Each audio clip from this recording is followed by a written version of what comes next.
Mentoring is the reason that we're here, right? It's the main reason to be in an academic medical center in a medical school. You never know when you start with a mentee how that relationship is going to end up.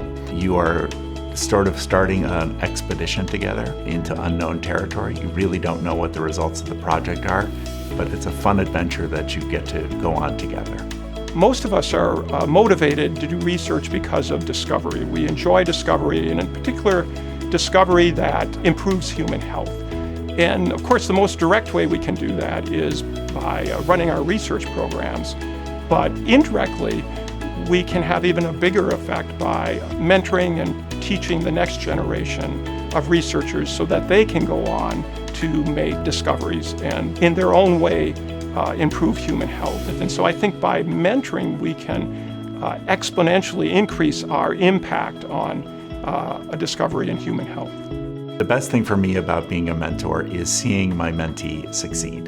And it's really important that you define success broadly, because success means that person is going down a career path that they want for themselves, and not necessarily the career path that we had started off them thinking them going down, or that I might want them to do.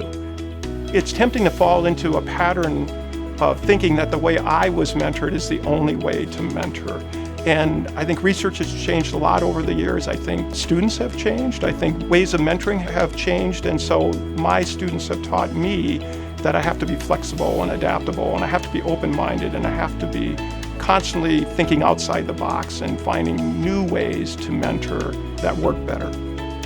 One of the things that Louisa and all of my mentees have taught me is actually about the importance of sort of rigor and reproducibility and carefulness in our research. And for them to have nominated me for this award is really just a great honor and something that I'll always be very proud of.